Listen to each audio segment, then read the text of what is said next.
Hello, Canucks fans. Welcome back to the episode of Canucks Conversation brought to you by Bet365. My name is Dave Gugelli. I'm joined by Harman Dial. We're here to talk about a prospect for prospect swap that happened in the NHL. It was a trade, so that means we're very excited to be doing today's show. A transaction to talk about. Before we get to it, I want to tell you about our Super Chat charity partner this season and all off-season, the BC Mental Health Foundation. You want to make sure your question or comment gets on the show? Hit us with a super chat. Proceeds from our super chat will go to the BC Mental Health Foundation, changing the face of mental health and addiction by supporting breakthroughs in care, public understanding, research, and knowledge exchange.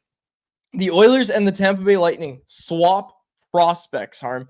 Sam O'Reilly goes the way of the Lightning, and the Lightning give up Hobey Baker Award winner Isaac Howard. Now, we knew for a while now that Isaac Howard didn't want to sign with the Tampa Bay Lightning, so he was on the block. We saw him on Daily Faceoff's trade targets list for what feels like months now, and Isaac Howard ends up going to the Edmonton Oilers. This one was interesting because obviously Sam O'Reilly, 19 years old, coming off back-to-back OHL championships, a Memorial Cup championship as well with the London Knights. He's a great player, put up 67 points this past season. But Isaac Howard also, I just said it, Hobey Baker Award winner. He's a bit older, 21.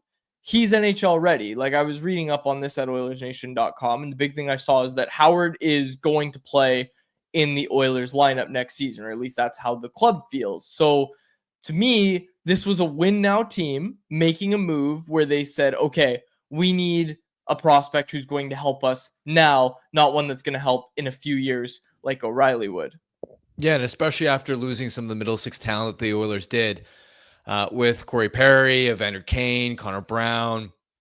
Not that those guys, and Victor Arvidsson, not that those guys were world beaters, but the Oilers need impact middle six wingers right now. And in acquiring Howard, you're essentially accelerating the timeline of the prospect that they already kind of had in O'Reilly. And look, the Oilers really liked O'Reilly. I believe they traded back into the late stages of that first round to be able to select him. That's how much they liked him. But I think it made sense for them to cash him in for a player that could slot in to their top nine right away. Now, you have to be careful projecting Hobey Baker winner forwards because it's different when you do it as an older player, right? So Howard won it in his draft plus 3 season. That's what Adam Gaudette essentially did. And we know that Gaudette didn't necessarily pan out. So Howard isn't a surefire, guaranteed he's going to stick and be an impact middle six guy right away. But he's a candidate. It's possible that he's that. And I think that roll of the dice is worth it for the Oilers and for the Lightning as well. I think to get back O'Reilly, a player that was sort of buried a little bit on that London Knights team, didn't get a ton of prime power play opportunity, which suppresses point totals a little bit. I think the Lightning did well too to get back a true blue chip prospect. Yeah, I absolutely agree with you. It's an interesting one because you bring up the Gaudette thing, and that was the first thing I thought about. But the big thing that I keep coming back to is like clearly the Oilers believe in this kid, right? I'm not sure how many teams would have believed in Adam Gaudette in his draft plus 3 year, if you get what I'm saying. Again, Gaudette wasn't a first round pick. Howard was. So it's an interesting kind of wrinkle in all of it, but it's a valid point nonetheless. Here to help us break it down is our friend Tyler Yaremchuk, who's brought to you by our friends at Greta. By now, you know, Greta's a great spot to watch the big game, but did you know it's an even better spot for your upcoming party or event? If you need a venue for a team building or summer social event, check out Greta. They've got the street food menu, they've got the arcade games, and of course, they've got the bar. It's always a fun time with plenty of options. Head on down to Greta, and like I said, make it your spot for your next event. For more info and to book your event, go to gretabar.com. Greta Bar YVR, 50 West Cordova Street is the address. Let the games begin. All right, joining us now, the host of Daily Faceoff Live. And sorry, Tyler, I have to interrupt your intro because we got a super chat. This one from Demko's Knee Bones in the chat. It's a $5 donation. And we're going to get to it in anyone else, but he asked where the Canucks will finish in the standings with Utah and the Ducks improving in the West. Tyler, let's make that the first question we ask you because we just did not a Pacific preview show, but we talked about who's trending up, who's trending down in the Pacific Division through a week of free agency, a week after free agency's opened.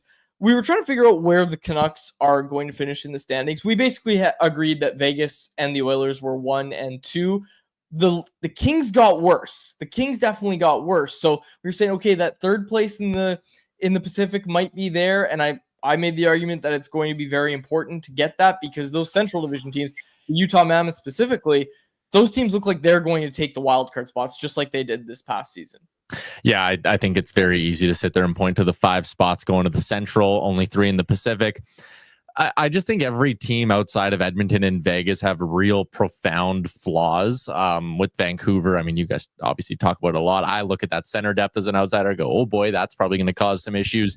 I think you can look at LA and be like, what is their blue line going to look like next year? Did it not just get older and slower? And is 36-year-old Darcy Kemper or 35-year-old, whatever he is now, is Darcy Kemper, is he going 920 again, or is he going to have a little bit of regression next season? How long can he keep up the level that he did? So I think the Kings have a path to being not as good as they were last year. I think the Canucks have a path to it. Calgary, I mean, a lot of things broke their way. Dustin Wolf was unbelievable. This isn't me saying Dustin Wolf can't be unbelievable again, but can they really just keep winning a bunch of 2-1, 1-0 kind of games? I know I'm maybe exaggerating a little, but all 3 of those teams in the mix. If you want to add Anaheim into it, I still don't think they're quite there yet. But unless some young guys really take steps forward, but I don't know, maybe it is like a 3-4 horse race for that 3rd spot in the Pacific. Cause I agree with you. It's Edmonton, Vegas. And then I think there's a pretty sizable drop off to the rest of the division. What's your reaction to the Isaac Howard trade, the one that broke last night?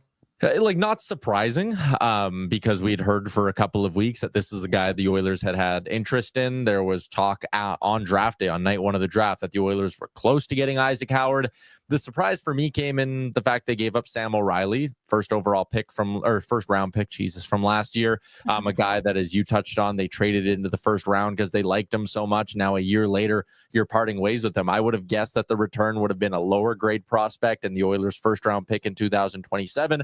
That was obviously, not going to work for the Lightning. They wanted something that's going to be able to get into their lineup a little bit quicker, or maybe a lot quicker than a first round pick in 2027, which is the Oilers' next first round pick that they have available. So the return surprised me. But again, acquiring Isaac Howard doesn't surprise me. Stan Bowman talked at the beginning of this offseason that he wanted to find a way to reimagine this forward group and make it younger. He did exactly that by getting Howard, bringing in, again, Matt Savoy should be in the lineup next season for the Oilers. These are 2 guys who should be able to compete and give you something at the NHL level this year, and they should be able to keep giving you that. If this bet works for Howard, he should be in the Oilers' top 6 for the next decade, and that's the kind of player they need to target. When you look at Savoy, you mentioned him, acquired, of course, in the Ryan McLeod trade a year ago.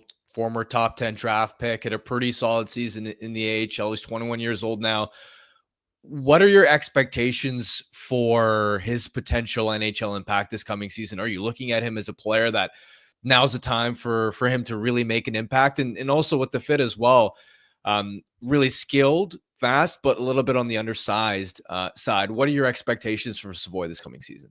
Yeah, my expectations for Savoy is that he's going to be an everyday NHLer. And that's the other part of this. I felt like in the back half of last season, he could have given the Oilers more than what a guy like Jeff Skinner was even giving them. But Chris Knobloch just never really seemed to want to trust him. They gave him 4 or 5 games, and that was kind of it. And even in a couple of those games, he barely played. So, and I'll get to Savoy, I guess, in a second, but part of going the route Stan Bowman's going with, you need to have buy-in from Chris Knobloch on this. You can't go and acquire Isaac Howard, and they got Matt Savoy last year. You can't do that and have those guys and have this plan of getting younger if your coach game 3 of the season is going to go, no, I know Vasily Podkolzin is still young, but like, oh no, we play Podkolzin there, I'm moving Janmark up, or whatever it is. You need to give these guys opportunities. I know the NHL isn't a developmental league, but like, the Oilers need to invest and give these guys chances to learn from their mistakes and grow and gain some chemistry with McDavid and Draisaitl, because even though they're wildly talented and 2 of the best players in the league, they're not always the easiest guys to play with. You have to learn how to play with them a little bit. So the Oilers need to be invested in making sure this works, from management down to coaching. If they give Savoy the right opportunities, a little bit of power play time, if they staple him next to Draisaitl for, I'd say, 15 to 20 games and say, figure it out, learn how to play with him, I think he's an amazing fit next to Leon. He's really good on the forecheck. He can force turnovers. He plays a very fast-paced style of hockey. If he finds a way to click with Leon, I think 20 goals in his rookie season is a really, really good expectation to have. Just with the way Chris Knobloch and this Oilers coaching staff dating back 3-4 coaches have handled young players in the past, I'm just a little bit nervous that it's going to be game 6. Savoy hasn't scored yet. He's playing on the third line with Trent Frederick. And then we're at game 20 and the coaching staff goes, well, he's not scoring. Send him back to Bakersfield. And you just can't do that if you're the Oilers. You can't kind of have one foot in either door. If you believe that Howard and Savoy can help you, you have to give them all the opportunity in the world. If Savoy gets that, he's a 20-goal guy on this team. That's a really interesting take on Matt Savoy, because I think when we look at the Oilers offseason, we see some key departures, right? Like obviously Corey Perry's a big one. But I think I hadn't really considered that those guys are coming. Again, they have to do it first, so they're prospects for a reason. But how do you look at the Oilers offseason so far? Like aside from the goaltending stuff, which I'll ask you about later as well. I want to talk about that. But how do you look at the Oilers offseason so far and what they've done? I think, and to compare it maybe even to last offseason, they got to within a game of the Stanley Cup final, and they sat and looked at Ryan McLeod and Warren Fogle and guys who were on the right side of 30 and said, you know what? Weren't consistent enough for us. We're moving on. And I think maybe they had to learn that tough lesson that, like, okay, sometimes just going and bringing in veteran after veteran and trying to do that, you'll get caught chasing your tail at some point. If every summer you just try to get the best group of veterans on the free agent market, like, you're just going to be spinning your tires. If you want to be a sustained Stanley Cup contender, and listen, McDavid's going to sign at some point in the next 6 to 8 weeks here, and you're going to be sitting there going, we have McDavid, Draisaitl, and Bouchard locked up, all of them for at least the next 4 seasons, probably a little bit longer than that. If we want to compete for each of those seasons, we eventually need guys who are going to grow with this group a little bit, who are going to give us good value on ELCs, who are going to be able to step into their primes as guys like Hyman and Nuge step out of theirs. So I think they learned that lesson last offseason. And this summer, it was about getting younger. And I think even going back to the trade deadline, it's about getting younger. Jake Wallman's on the right side of 30 still. Trent Frederick is 27. I don't like the Trent Frederick contract, but again, they looked at a guy who's 27 and said his best days are ahead of him. Let's commit to him. And again, bring that average age down. And then with Howard and Savoy, like, the result is it's not the sexiest offseason. They didn't go out and make a massive, massive splash on the free agent front or trade Matt Savoy in a first round pick for some bona fide top 6 winger who could maybe score you 30 goals. They went, hey, even if we aren't going to have a bunch of flashy names, we're going to get a bunch of players with upside who can grow with Connor and Leon in the back half of their careers. Because as crazy as it is, we're in the back half of Connor McDavid and Leon Draisaitl's careers. So yeah, I just think it's a step in a necessary direction, even if on paper right now, you don't look at them as like a bona fide, wow, that roster can no doubt win the Stanley Cup. Because a year ago, we were kind of saying that, like 30-goal Victor Arvidsson, 30-goal Jeff Skinner. This team is loaded. Not exactly sitting there saying that right now, but I think they're better off in the long run making the decisions that they did over the last week or so. What did you make of the Evan Bouchard extension? That was really fascinating to me because I thought $10.5 million, that's fair enough for Bouchard. He has some flaws defensively. We know he's not a perfect player, but in a rising cap environment, we've seen how much of a dynamic elite game breaker he is offensively. He's been terrific for the most part in the postseasons. And in the Stanley Cup final struggled a little bit, but I was also impressed at how well he played at stages in that playoff run without Matthias Ekholm, who had typically been that sort of defensive catalyst alongside him. My gripe with the contract was that they only got 4 years of term, and that Bouchard's now put himself in a position where in 4 years, he's going to still put up ridiculous point totals, and the cap's going to be skyrocketing even further. And then now you're worried about that next Bouchard contract, and it eliminates sort of your ability to garner surplus value in years, 5, 6, 7, 8 of, let's say you had signed Bouchard for 8 years. And I understand that, the player maybe wouldn't have wanted to sign long-term. He's obviously incentivized to make as much money as he wants. But in my mind, the Oilers needed to at least, if you're going to commit 10.5, get more years on that. Or if it's going to be a 4-year deal, then I would have liked to see the AAV below 10. I'm curious what your take was. I think the Dobson deal kind of hurt it. Very similar. We've had this conversation before in Edmonton. When Darnell Nurse signed his contract, everyone just kind of threw their hands up and went, oh, well, the Werenski and the Jones deal ruined it. And you had to give Nurse that money. So,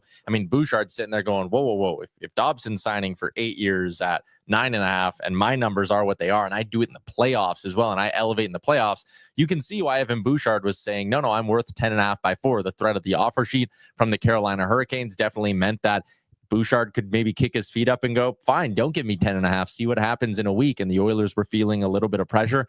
I loved what you said about the playoffs, because there's a lot of people in Edmonton and around the league who go, it's not a number one. He's not a top pairing defenseman. What are you talking about?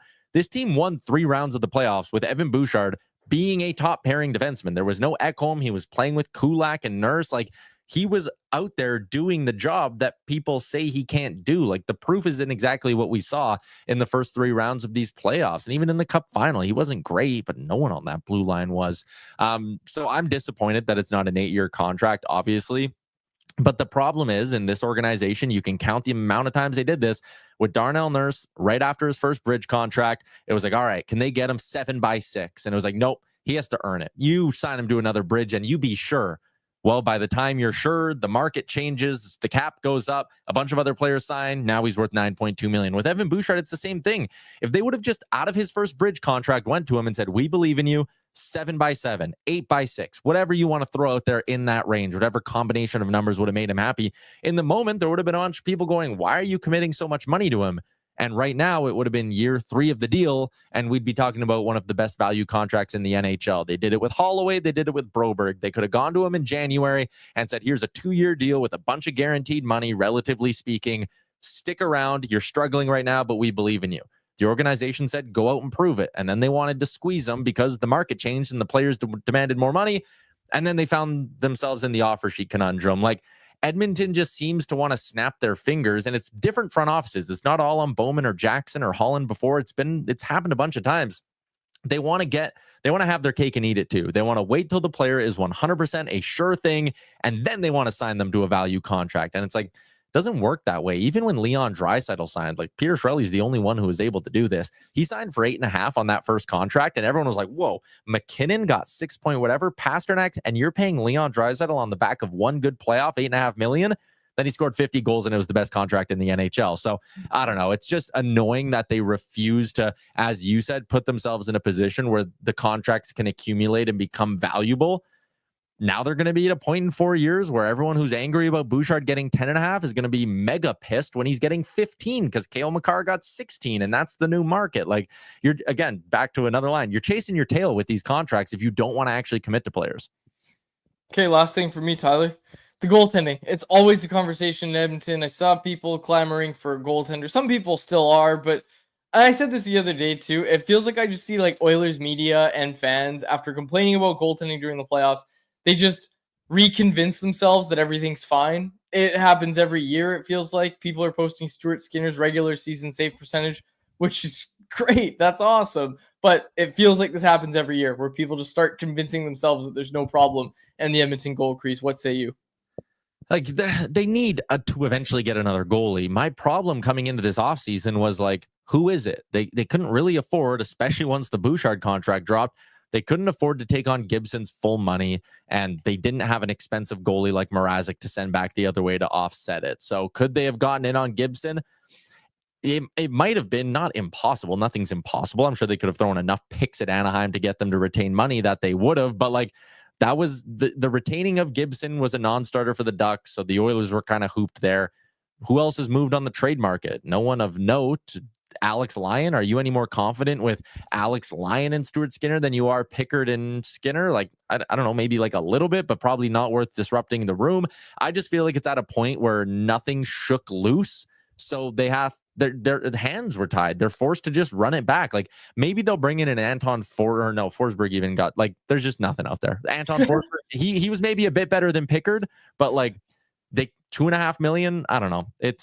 They missed on Kevin Lankinen, man. They missed on Kevin Lankinen. We were even talking about I was before Kevin Lankinen got signed. That guy deserved a contract somewhere. Yeah. But yeah, that's fair. There's just no options. It's frustrating because like they know they need to do it, but you can't just make a move for the sake of making a move and then sign a guy to a 3-year deal who you don't really like and it doesn't work. Now next summer you're stuck with a goal you don't like on a 3-year contract, and it's just a mess. It's just such a mess. It's always a mess with the goaltending. One last one for me. You've seen the Kings really closely because they've played the Oilers 5 million years in a row at this point now. We agree, I think, that the Kings got worse, especially on the blue line, adding CC and Dumoulin got slower there. They've gotten worse. Have they gotten worse enough to miss the playoffs in your mind? Yeah, they have. The line I keep throwing around, we watched for 5 years Ken Holland try to build a team around Connor McDavid and Leon Draisaitl on value contracts, mind you, both of them. And he was eventually able to figure it out by year 5. Ken Holland got that team to within a game of the Stanley Cup. Took him 5 years. He had Connor and Leon on value contracts. Watching Ken Holland try to build a team without Connor and Leon on value contracts, and like, I'm not saying the Kings don't have skill. They have good players, great players, granted in their late 30s. I think they're hooped, man. I think they lack direction. I think this offseason was a mess. I think their blue line is too slow to keep up in a division that suddenly has a lot of really good young skill. Like the Sharks are going to be stealing more points than they did last year. The Ducks should steal more points than they did last year. The Oilers should have a better regular season than they did last year. And I just think the Kings are going to be old and slow. If I had to bet right now, I'd bet on them to miss. I like it. Tyler, you're the best, buddy. Thanks so much for doing this. Appreciate it. We'll talk to you soon. See you guys. There he is, Tyler Yaremchuk. Check out his work at Oilers Nation and, of course, Daily Faceoff as well. All right, I had this question for you, Harm, and I want you and every listener to think about it. I want it to be the focus of anyone else. I want to get everybody's brains on it right now. Is there a similar trade to the Isaac Hauer one for the Canucks to make? Could they trade a Jonathan Lecker-Mackey for a slightly older prospect or a young player that's going to be ready to play right now? And before everybody says no, think about it. Think about it. Do whatever research you got to do. We're going to get to it and anyone else after Family Feud. But before that, I want to make sure I read this super chat, which is from Podcasts and Stuff, who said, do you think the perpetual chase for 8th place and the first round playoff revenue will ever end, or do we have to wait for new ownership? I will say this in defense of the Vancouver Canucks and their ownership. And if this question is, do you ever think they'll rebuild? I say it might, but I've already made it clear. And for those that haven't heard before, we're talking about, if Quinn Hughes wants out and you have to make a trade, of course it's a rebuild. I'm saying not so fast. I think they trade for win now pieces and say, look, we have the best player. We could turn this around in a hurry. I would say hold your horses on that. So I don't know if they'll ever rebuild. But I will say this. The season that they won the Pacific Division, that was way more than first round. Well, it was second round playoff revenue as well. But like that was a year, just a season, 2 seasons ago now, that we were talking about them as being this team that, oh yeah, they have to buy at the deadline because they're a fringe cup contender. Like, I don't know. It's not get in and anything can happen, but it is, you have one of the best players in the league in Quinn Hughes. So let's not lose sight of that is all I'm trying to say. Because I think people are losing sight of that a little bit here with Quinn Hughes. Well, I do understand the big picture frustration that it's not about necessarily the last few years, but just going back to the Benning regime where for the last decade, it felt like, and this really is more relevant to the Benning era than it is the Rutherford era, that this franchise just took shortcut after shortcut, right? Yeah. They continued chopping in the free agent market, signed bad contracts. They made unforced errors like the Goodbranson trade where, they gave away Jared McCann. How great would Jared McCann be on this team right now?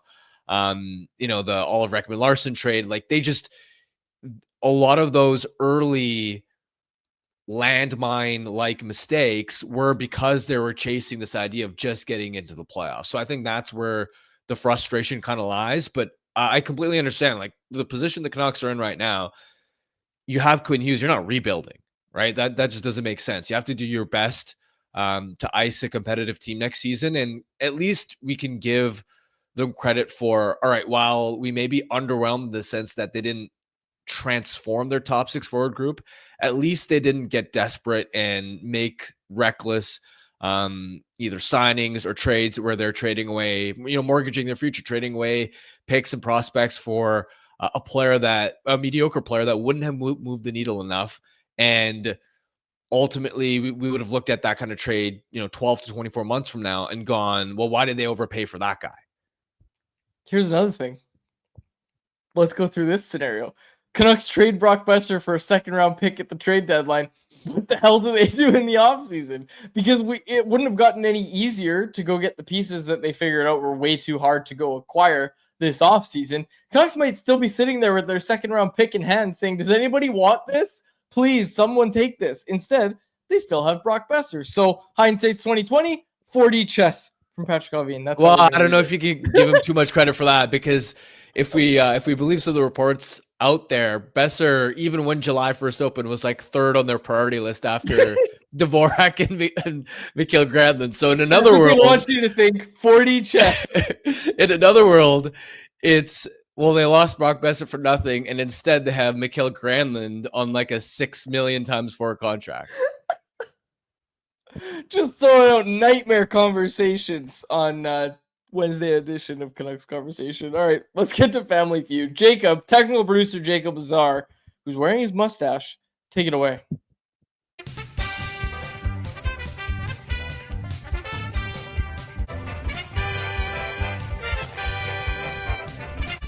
Wearing my mustache? Quads. Oh, I forgot to unloop this. Been a while. I know I did this last week, but I'm still a little rusty. And I had a few other things going on in the background. You caught me off guard. I wish I had like 2 more minutes before we started Family Feud. But anyways, here we are. It's Canucks Conversation Family Feud. All right, guys. I think you're going to win. I had my friend do the play for me. I generally do that. I'll text it out to someone and be like, hey, let's do this. I want to see how the point spread works. And they got 170 points in the first round. So I think it's possible. They got all the number 1 answers. So for those of you who are new, and I see some new faces here in the chat, we play this every week. Whoever goes first, they're going to have 25 seconds on the clock. Their time will begin when I finish reading the first question. They can't think of a response. They'll say pass, and we'll get back to it at the end if we have time. I don't actually know who's going first today. Harm, I think you should. There's no way I'm going to get buzzed 5 times again. You sure about that? Well, you did say your friend got all the number 1s. So is there any good number 2s available? That's what I'd like to know. There's plenty of good number 2s available. That's why I think you guys are going to win. As long as you're not like, all right, the number 1s are all worth 70 and the number 2s are all worth 3. No, don't worry about that. I'll go second. The people want me to lose and they want me to fumble. I think it adds some entertainment value for me to go second after last week. Sounds good. All right, Quads, I'll have you mute up. Harmon, are you ready to go? Yeah, let's do it. Just got to wait. Make sure Quads can't hear us. Is he going to take those AirPods out or did he just disconnect them? I think you just disconnected them. Quads, you can't hear us, right? Yeah, no, you can't. All right. Your time will begin when I finish reading this first question. Out of all the Canucks prospects playing for Abbotsford in the Calder Cup playoffs, who will log the most NHL games played in their career? Lecker-Mackey. If Quads was forced to cover a different NHL team, who would it be? Oilers. Which past era of Canucks hockey would be the most fun to watch in today's NHL? 2011 Canucks. Which current Canucks player would be the best Canucks Convo co-host? Quinn Hughes. Among prospects who have not yet played in the NHL, I'll let you answer. Questions are long this week. Among prospects who have not yet played in the NHL, who excites you the most among Canucks prospects? Willander. Good. Yeah, we're good. Oh. You can wave Quads back in. I'll tell you if you're scoring. I'm sorry. I could see my screen. I saw that timer end and Jacob start rattling off questions. Is this what's been happening the whole time? Is Harmon getting extra time and me? Oh, it's 30 seconds. Oh, you only get 30. No, 31 seconds. Quads, sorry, doesn't count. Quads. I did actually forget to mention this off the start. Long questions today, so I'm going to be forgiving with the time. That goes for both of you. As we should every week. No, not as we should every week. There's like 3 actual long questions here, so it's okay. It is going to take a little bit longer for me to get through it. All right, tally it up. Harm, how'd you feel? I think it went decently. Good. I don't think I got 170 points, but I think I can tell you how much you got. All right. You got 142 points. You missed only one of the number 1 answers. Nice. So good work. All right, Quads, you're up next. You're going to have 30 seconds on the clock. I'll give you a few extra if needed. Funny comments in the chat. This is crazy. People, okay. You'll have 30 seconds on the clock. Your time will begin when I finish reading the first question. If you can't think of a response, you can say pass. We'll come back to it at the end. If you give one of Harmon's answers like you did last week, you'll hear the buzzer. And last week you heard it 4 times. Yeah, I've had nightmares about it all week, actually. It's all I hear. And as I mentioned, he had 4 number ones. So it is very possible you hear that buzzer. Use your passes if you need to. Let's get the win. You only need 58 points here. Okay. But I get extra time, right? I get extra time even if I get buzzed. As long as I start reading the last question before the buzzer goes, I will let you finish that question for sure.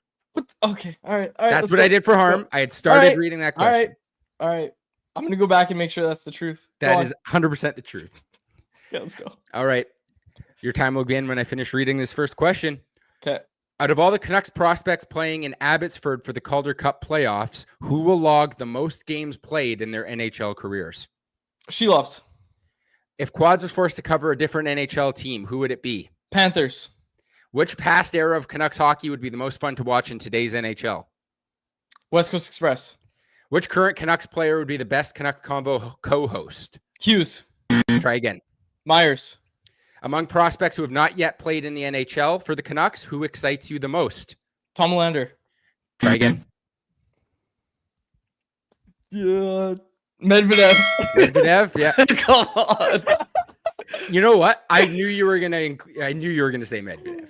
I knew going into this you were gonna say Medvedev. I said Medvedev because I was talking about him so much last week that there's definitely people who voted for Medvedev. I was really hoping I can tell you that Coots. is the case. Is Medvedev a good answer? Medvedev is a good answer. All right. Hell yes, Harm. Up yours. And West Coast that goes for Express was a good everybody. answer. West Coast Express was a good Quads, answer. I must say, you played this very well. You complimented Harmon's answers nicely. Only the one buzz. You finished early. Let's go through your answers.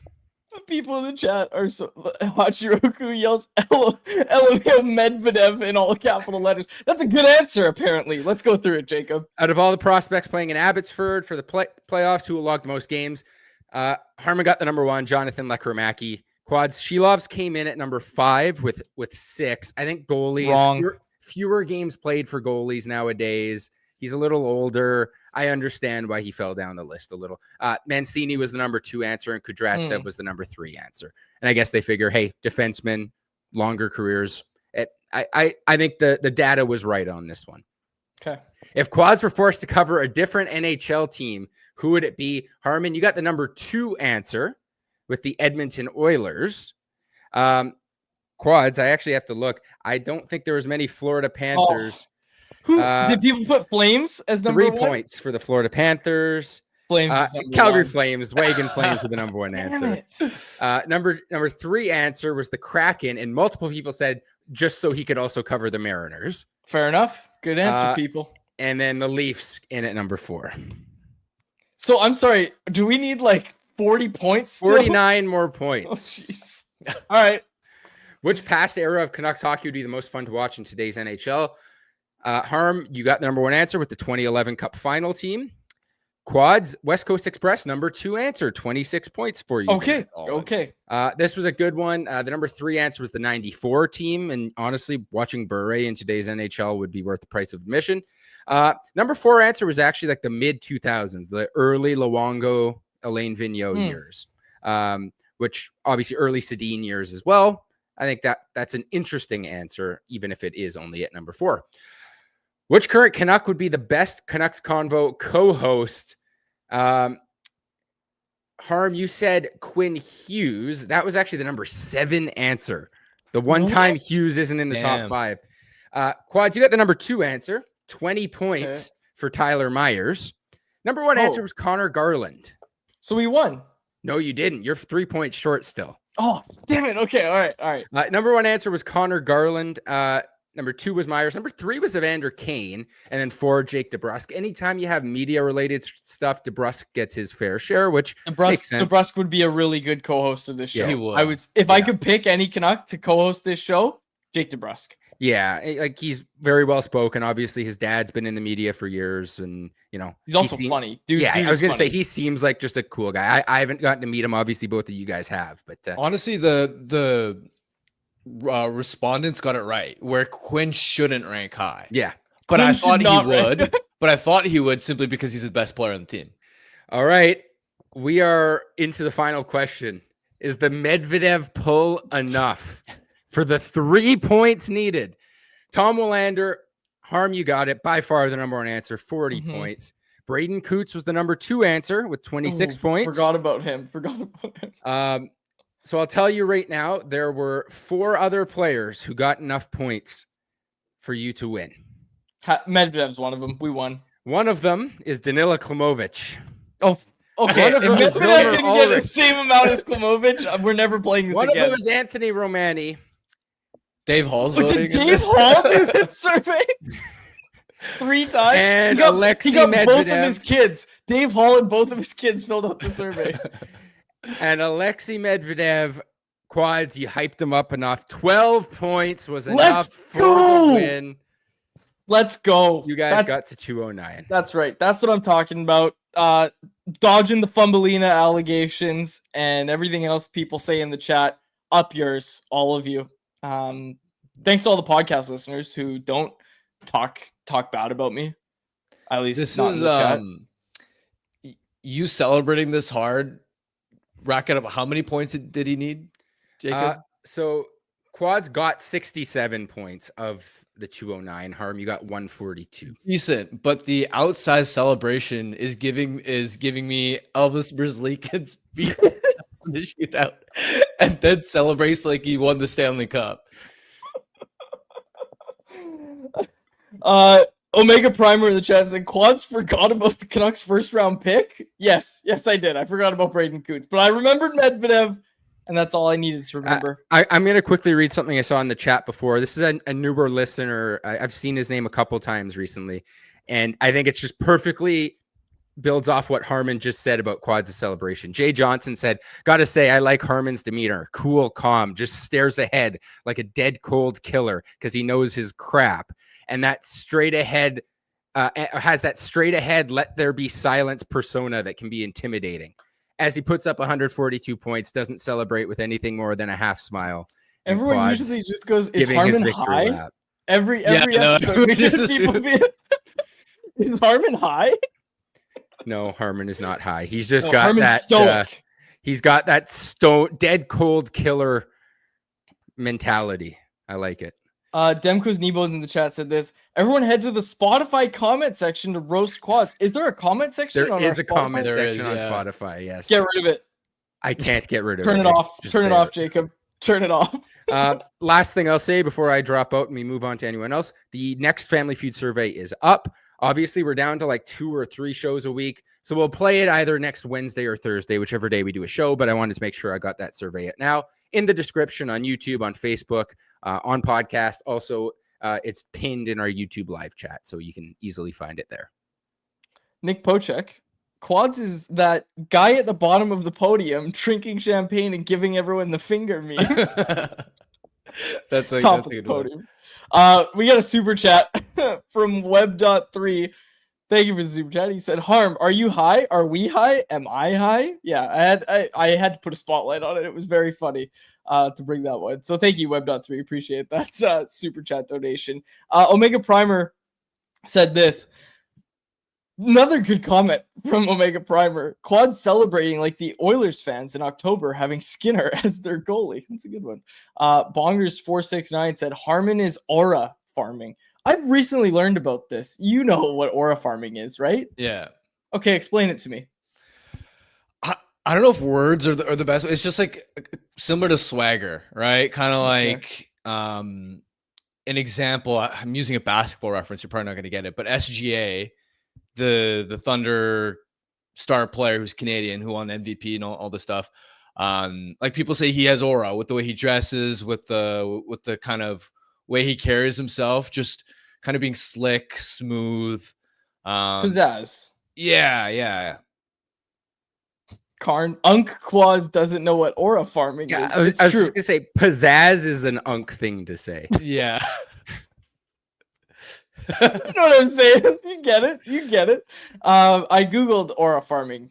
It said slang term primarily used by younger generations that refers to the act of deliberately cultivating a specific aura or impression of coolness and self-assurance, often through carefully curated online and offline personas. So in other words, it's insecure people trying to convince everybody that they're really cool. Not exactly, but It's kind of what it sounds like to me, especially when I see younger generation. No, Mom, I need these shoes for my aura. Come on. No, I don't like this. I need I you don't to like do this. me a favor and never do that voice again.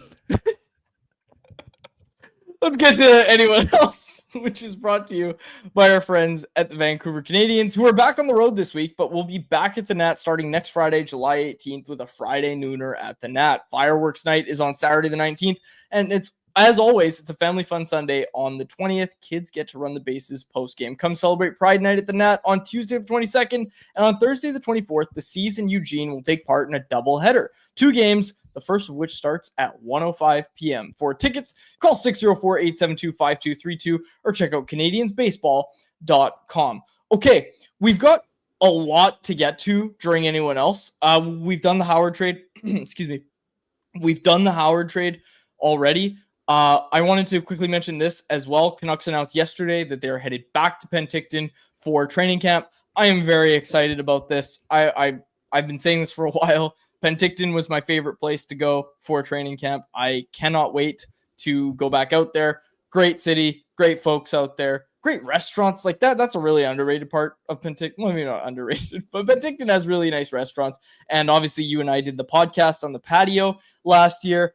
We'll be obviously heading out to Penticton again this year, wall-to-wall coverage at CA, and of course on Canucks Convo as well. I'm excited about Penticton.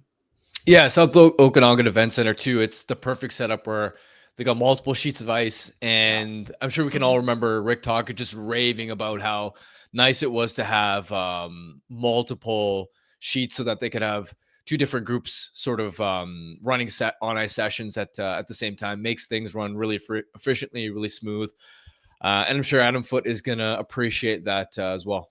Yeah, absolutely. J-Pat wrote about that actually today, about how giving him all the tools to succeed in his first season, it starts at training camp, and a good way to do that is by having it at a place, like you said, with multiple sheets of ice and good facility, really. Just the South Okanagan Event Center.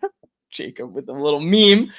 That's good. Jacob, how can you put yourself on the podium? You don't even play. Oh, I guess you did. Because I won 4 weeks in a row. But right. Fair enough. That's a pretty good answer, actually. All right, there was other stuff that I wanted to get to as well, but did you, and Jacob, you can feel free to jump in on this as well, because someone brought up Kirby Dach in the chat, but did you have an answer, Harman, to if there's a similar trade out there for the Canucks to make in the same kind of vein of the Isaac Howard trade, where they give up a prospect who isn't NHL ready right now and they go get one? I brought up Lekkermacki earlier, but the thing that I kind of keep coming back to is like, okay, but really, if he's going to play NHL games, how far away is Jonathan Lekkermacki from being ready? Because it's not the same conversation as Sam O'Reilly, a guy who's 19 years old. You know, he's won back-to-back OHL championships. He's putting together a pretty impressive resume, but like that's not the equivalent. Jonathan Lekkermacki is not the equivalent to Sam O'Reilly. So I don't look at it and say, oh, a Lekkermacki swap is an upgrade. Maybe you can pull something off there where a team says, well, we have enough centers. We'd love your winger. Is there one out there for the Canucks to make? And I don't know who the prospect going away is. It might be Braden Coots, which I wouldn't like to see, but is there anything out there you think that might be kind of a similar move that the Canucks could make? I think it'd be tough to find that kind of opportunity. The reason Howard was available was because he made it clear that he wasn't going to sign with the Lightning. It was similar to the sort of McGroarty situation in Winnipeg, which of course led to the swap with Pittsburgh for Jaeger. And specifically, the Canucks are looking for a centerman. We know how rare it is to find top 6 centers in the NHL right now. And with that scarcity in mind, I don't think teams are going to be rushing to look at a blue chip center prospect and say, yeah, we're ready and willing to get rid of this guy, especially if it's for a winger like Lekkermacki. And I've made this point before, but a winger, a smaller, undersized winger like Lekkermacki, I'm not sure that his trade value is as high as people may believe. I think the Canucks are way better off keeping Lekkermacki and hoping that over the next few years he can develop into a top 6 goal scoring winger than they are trying to cash in on him. And you're right, if there is that kind of swap available, I would assume that teams would more so be asking for their D prospects like Willander and DPD than they would be Lekkermacki. What about Kirby Dach? Someone brought it up in the chat. Is there value in Kirby Dach? A guy who's missed a ton of time. Jacob, can you shed light on these injuries? What's going on with Kirby Dach past 2 years? 57 games last season. The year before that, 2 games with the Yeah. Habs. Well, 23-24, that was tough because he had missed the second half of 22-23. He came back, started the season, actually looked really good in those first 2 games. I remember watching being like, man, this is great for the Habs if Kirby Dach's going to look this good. He had a couple assists in those 2 games. And then he went awkwardly into the boards. And it didn't look too severe, just kind of an awkward collision in the boards. You'd think, hey, maybe he missed a couple of shifts. No, he shredded up his knee, tore his ACL, I believe, and was out for the rest of the year. The time he played last year, he was fine. 22 points in 57 games, racked up 40 penalty minutes. He was like a huge minus, and you can say what you want about plus minus, but the Habs were a playoff team. You shouldn't be like, I think he was a minus 30 or something. You shouldn't be a minus 30 on a playoff team. As much as I like Kirby Dach, and he's got the size and he plays center, he's got the right shot. He checks all the boxes that you would think, and especially for a guy that was drafted 3rd overall, right? You're 6'4", 220 pounds, and you're a right shot center. But it just hasn't worked for him. Even in Chicago, the fit wasn't there. I would say like his best season was 22-23 before he got his first injury, and that was 38 points in 58 games. I don't think he's ever getting back to that. He's not a 2C. And I think he can probably, with that size, revitalize himself as a bottom 6 center.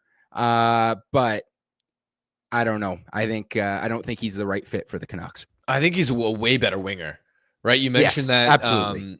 That first year in Montreal where he had the 38 points in 58 games. He looked awesome playing with Suzuki, and I think it was Caulfield at the time on the wing. He looks lost at center. And I know this past season he was shaking off the rust of, all right, he missed 80 games in 2023-24. You expect a guy to have a sort of slower start, but he looked awful in the 2C spot defensively, couldn't really drive play offensively. He has enough tools that, again, I think he can be a really good middle 6 winger, maybe even play up your lineup. And in a best case scenario, be a top 6 winger. But despite him being drafted as a natural center, he's looked way better on the wing than he has at center. And also the position that the Habs are in right now, they were also searching for a second line center the same way the Canucks were. They also couldn't find a 2C. And so they have no choice but to essentially turn back to Dach to play 2C again for them next season, meaning I don't even think he'd be available in the first place, just because the Habs are so desperate for guys that can play down the middle too. Cody Glass. This is another name brought up. Karn brought this one up. I feel like Cody Glass is a better option than Dach. It's been a while since we've heard the name Cody Glass. What do you think of that? Well, didn't he just re-sign? He signed a contract, I believe, around $2.5 million. I want to say it was. Yes, he did. It was a week ago. 2-year deal with New Jersey, and he played well with the Devils. The Devils are also looking for more secondary scoring, so I don't think the Devils are looking to move off of Cody Glass now. When the hell did this contract get signed? A week ago. All right, well, moving past Glass. Yeah, people are talking about you're not gonna pull off a trade for Cody Glass when he was just signed. You're not. But this is another one that I wanted to get to, and we actually have a lot of anyone else's, which I appreciate, folks. Is there going to be a bargain signing for the Canucks that happens in August/September, like we've seen in the past with Pia Suter and Kevin Lankinen as well? Harm, we've talked about this. We think it's going to be pretty difficult to pull that off, but I do wonder about a trade. And I will say this. Archer Shelovs is a guy that's getting a lot of attention right now, and I'm going back and forth on this, and I'm trying to figure out if the Canucks actually need to trade Archer Shelovs, because, yeah, you don't want to lose him on waivers, but part of me is also like, what's the rush? Like, what if we talk about, there's injuries in training camps and things happen. What if you're the team that has the injury? I don't know if the Canucks should be in a rush to trade Archer Shelovs. Knock on wood, you're hoping Lankinen and Demko both stay healthy and at the very least get through training camp, but I don't know if I'd be rushing to trade Archer Shelovs right now. Well, the issue that I brought up to you before when we first had this debate is even after winning the Calder Cup, I just don't think he has that much trade value. And not because I'm that low on Shelovs, but just because he's proven nothing at the NHL level in terms of consistency. Yeah, like Tarasov went for a 5th. Can you get Shelovs to go for a 4th? Maybe a 3rd is probably stretching it. So like we're looking at low value. Yeah, I imagine his trade values in the 4th, 5th round pick kind of territory. And even goaltenders who have some success at the NHL level aren't usually worth a lot. So I think that is probably something that, the Canucks have to obviously consider. And it's, goaltending is also so unique compared to other positions because there's such a limited number of jobs that it really does become musical chairs. And that's why you had, for example, Kevin Lankinen, who's a really solid goaltender, signed for so cheap, so late. And so the Canucks have to do their due diligence on assessing where the goalie market is at right now, how it could change in the fall. And I mean, I don't think he would pass through waivers at this point, but do you remember when Jacob Markstrom, when the Canucks, they had Ryan Miller and Eddie Lack, Markstrom, super high pedigree prospect, was acquired in the Luongo trade, was a former first-round pick, had demonstrated success at the AHL level. They so strategically timed how to sneak him through waivers, and even the one preseason game he played, I think they had him play in Salt Lake City in one of those games that wasn't even televised. Yes. Where all you could get was the NHL.com game log, and they somehow found a way to sneak him through because they wanted to keep him. I'm not advocating that the Canucks go down that approach necessarily, but you have to weigh it against what's he worth now. And I'll be honest, I don't have a clear-cut answer on what I would do because I don't have the information on what is Shilov's trade value right now, exactly what teams are actually interested in him. But that's something that the Canucks are going to have to work through themselves with the information that they have. It's going to be interesting. And I brought that up too with Shilov's. Like, your best chance at sneaking him down in waivers is doing it like first day of camp. That's when it's time to do it. It's not really fair to the player. I know even Jacob Markstrom's talked about that experience, how he didn't like that, how he was bothered by the fact that his meeting with Jim Benning was, you played great, but we're going to send you down. We can't keep you. You're too good. We have to get you down now. That was what Jim Benning said to Jacob Markstrom. And I know Markstrom didn't really like that, but he remained with the Canucks. So more 4D chess by a Canucks GM. Okay. Jacob's in the chat telling people to relax about the Family Feud question. What's going on, Jacob? Some people are like, oh, pass. I don't want to answer this. It's such a basic question if you just think about it for 2 seconds. Don't overthink it, people. And I put some like examples. It'll make sense next week when we actually play. I put some examples from other sports. And the question is specifically about the NHL. And I'm like, here are examples of other sports that would be what I'm asking for in the NHL. And someone's like, I don't watch other sports. I'm like, you don't have to. Just do it for the NHL. Okay. I wish we could find out what that question is, but yeah, we'll wait till next week. All right. Anything else from either of you guys? I was going to ask about the Blue Jays, but Jacob, it's okay. The win streak came to an end today, but the Blue Jays are rolling. Go watch the next wave of Blue Jays at the Nat. Head on down, Nat Bailey Stadium. Catch the next wave of Blue Jays. Addison Barger tearing it up right now. That's a guy that I actually got to see at the Nat. Yep, I got to see him play. Batting 4-stick in that lineup. Only other thing I wanted to mention, we can dive into it deeper later, was I thought Tyler brought up a great point that I hadn't considered on Monday's show when we were talking about the Kings, as far as the Darcy Kemper angle and how good he was and how much goaltending might have potentially propped them up. Because if you'll remember, I was sort of discussing the Kings and I was like, yeah, they're worse, and I wouldn't look at them as a playoff lock, but I still looked at, all right, 105 points plus 44 goal differential. Like, they got worse, but did they lose enough value to fall off a cliff and miss the playoffs? And that's where I hadn't factored in the goaltending side of things and how Kemper had, what was it, a 920 or a 922 save percentage. And you look at goal saves above expected. And of course, the Kings are a good defensive team, but he had the 4th best goal saved above expected in the NHL last season. And we know that Kemper, prior to coming to LA, had lost the starting job in Washington. We know that he's a volatile goaltender. He's on the older side. So if you have the blue line worsening, the Kings surrendering more dangerous shots and chances against, and Kemper's play slips, all right, well, then they could really be in trouble. Good take. I hadn't thought about Kemper either. That's a good one. That's a good one to bring up. Let's read this one. This is from Jay on Instagram. He said, with so many teams struggling to find top 6 players, does the sport have enough young talent for the NHL to expand to 34 teams? I'm going to say no. I don't want to see 34 teams. I don't think I want to see that. Same. It's also, as a fan, I've made this point before, but the bigger the league gets, if you're a Canucks fan, you're one of 32 teams. And I know your chances of winning the cup aren't 1 in 32 because talent isn't distributed that way. But the more teams there are, ultimately it still means that your odds of winning a cup at least slightly go down. I mean, if it was a 30 league team league instead of 34 or 36 that we might be looking at in the future, that does make a bit of an impact over time. And more importantly, you're right. I look at a lot of teams around the NHL right now, and a lot of them have flaws, even the good teams on paper. So I think 32 is more than enough. I like the math on it, right? You have 4 divisions with 8 teams in each of them. I don't like the idea of going to 34 and then 36 one day potentially.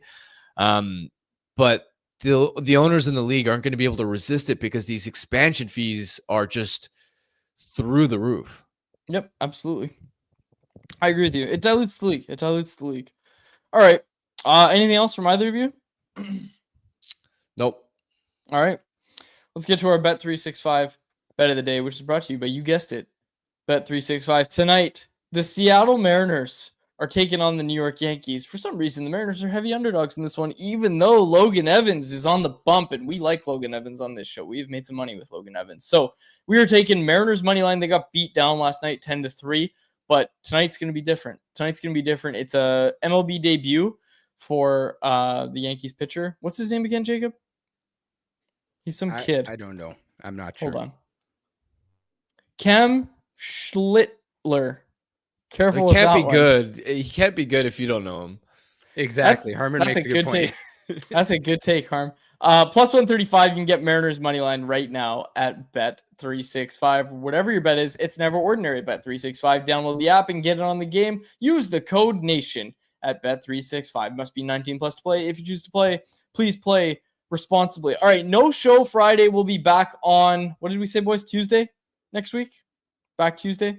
Monday or Tuesday. So. I don't remember which one we picked. Yeah, we said Tuesday. Back Tuesday next week, and then I'm on vacation. Harmon will see you on Thursday, but we'll be back on Tuesday. We're playing Family Feud on Tuesday, so it's going to be back-to-back episodes of Family Feud. We will do a show on Friday if we need to, like if there's a trade, like if they trade Shelovs tomorrow, or they do some sort of trade to get a center. Of course, we will do a show, but other than that, we will see you on Tuesday, folks. For my co-host, Harmon Dial, and our technical producer, Jacob Lazar, my name is Dave Gugelli. Thanks so much for the episode of Canucks Conversation. Canucks Conversation is live Monday through Friday, every weekday at 2 p.m. over on the Canucks Army YouTube channel. Make sure you like, subscribe, and interact in the YouTube live chat every day with us, folks.